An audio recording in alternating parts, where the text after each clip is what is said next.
I want to thank you all for coming. My name is Glenn Koenig, and I'm your host and moderator tonight.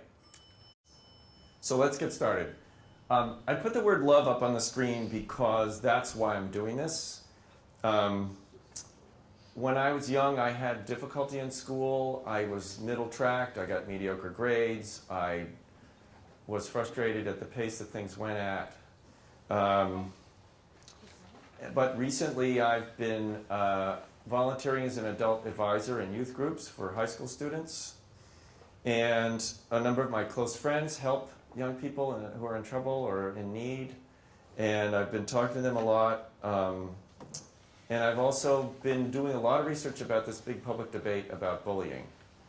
And for all those reasons, I was motivated to try to get some information out about things that maybe not everyone is paying attention to right now that I've been thinking about and researching over the last few years. So I want to assure you I'm not making any money doing what I'm doing tonight. I've already lost money, but that's how it goes. And I'm not running for public office, so I'm not doing this because I have some sort of ulterior motive like that. I've already held public office in Arlington for 16 years, and that was enough.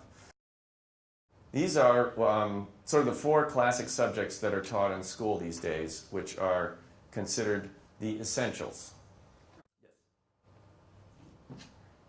And the ones that you just saw go up are the second-class ones. They're considered less important and are more likely to be omitted when budgets get tight. Some time ago, I wondered if a different lineup of subjects might be an improvement. So here's my list. And, my theory was that if you took those as the subjects, you would get plenty of English, history, math, and science in the process. And it might be more like how I would have wanted the subject lineup to be when I was in school age. But what if we moved beyond the concept of subjects altogether? Keep going, another one, and another one. Bye. How might we open up the learning process to make it more adaptable to today's world? So one of the problems that we face is how rapidly the world is changing right now. That's an indication of a monumental cultural change that's going on. This is just one of many things that I'm sure you're all aware of is changing pretty rapidly. We can't really tell in a lot of ways what the subject should be or exactly how they should be taught because we don't know what's going to happen. Go ahead, you can do 2 more clicks. This question is a question I transliterated from a video that you can find on YouTube called Did You Know?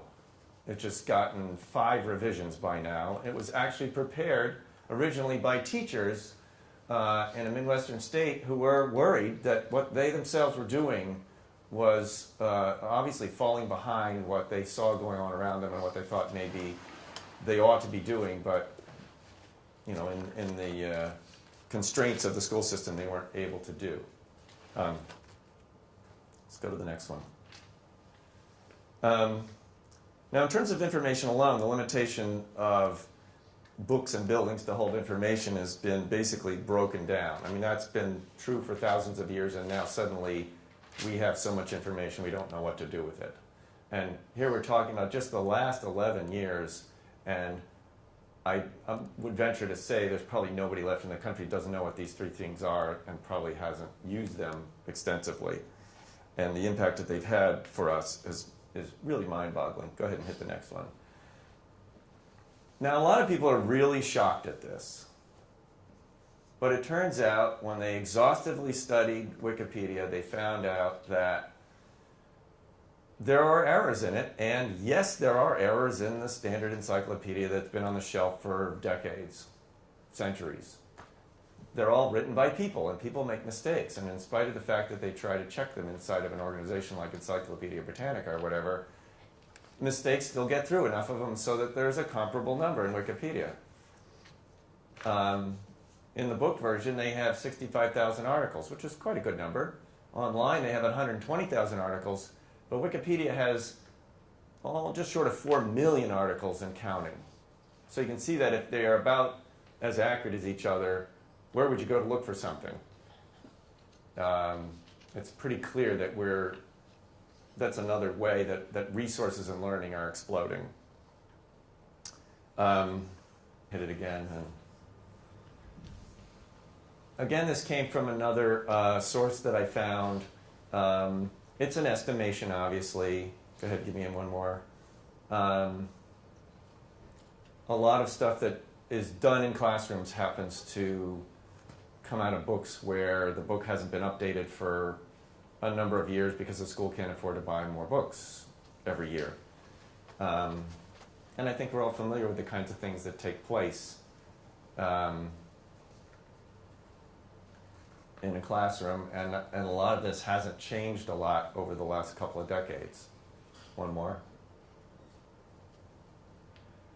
And that was, again, a remark out of another version of Did You Know? And at one time, the blackboard with chalk was considered an astounding technological advance. People thought this was going to be unbelievably fantastic in terms of educational technology.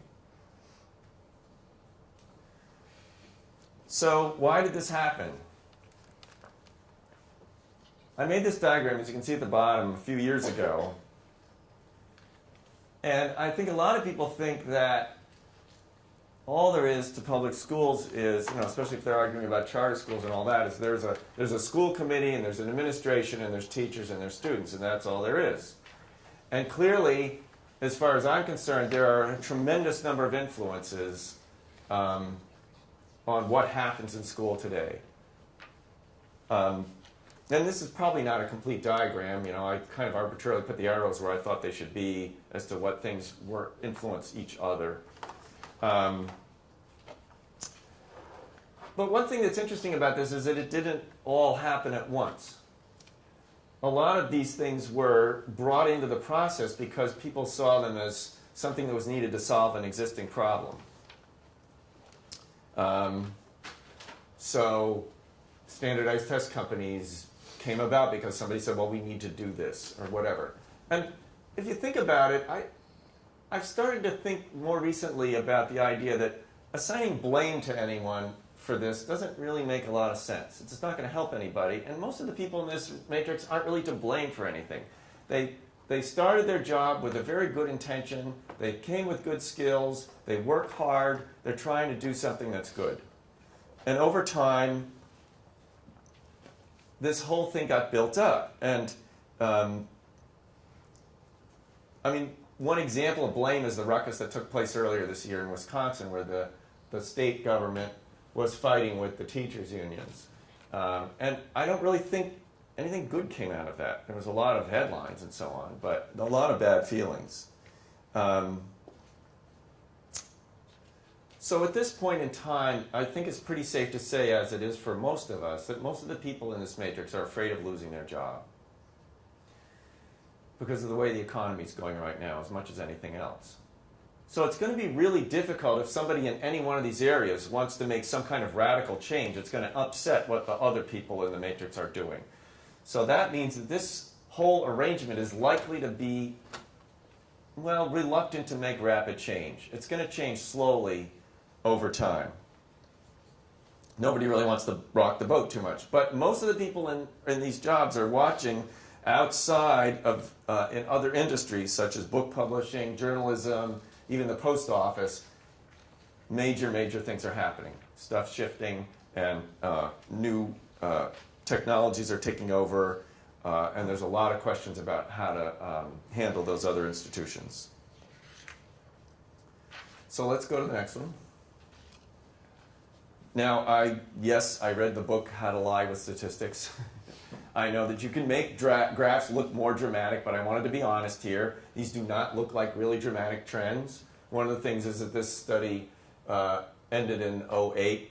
These are nationwide figures. But there is a trend that, and this is, I lumped together in this line, home-based education, homeschooling, charter schools, Catholic schools, private schools, whatever, everything that isn't like classic public school, which is the orange line up the top. And that line is actually descending slightly, and this line is growing slightly. And the thing that's important about it to me is that it's steady. It didn't go down and back up and back down, or whatever. This is a trend. Now, it can't go on forever necessarily exactly at that slope. I would think that since '08, the lines have curved slightly. It doesn't include the waiting lists for charter schools, which right now have more people in them than the charter schools themselves have in them. The waiting lists are bigger than the enrollment. If you counted that, then the line probably would curve a little bit. So let's go to the next one. This is a book that I've read recently. It has a really kind of edgy title. Probably help sell more books. I don't know.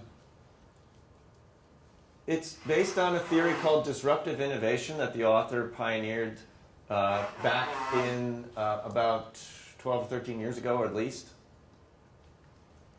And basically what he's talking about is that new, and he was at first looking at the business world rather than the nonprofit world.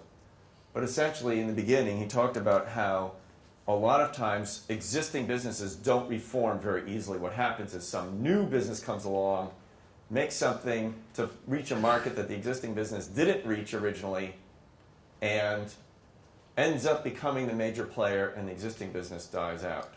And this has happened over and over and over again in the business world.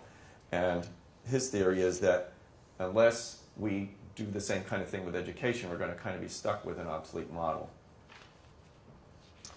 Disruption in this case does not mean chaos. It means something that upsets something else and becomes the new paradigm, if you want. So let's go to the next one. Now, I put the word trust up because I think that for many adults, this is the fundamental problem as to why it's difficult for them to see beyond how we run school right now. It has to do with who do we trust to control what gets learned and how education works. One more. What we have now is what I call the demand system. Go ahead and hit, you're going to have to hit a couple more arrows, okay? What I think we're moving towards is a collaboration. All right, go ahead, one more. In the demand system which we have now, children are obligated to perform based on decisions made by adults. I think we're really need to move towards children being active participants in decisions about their own learning.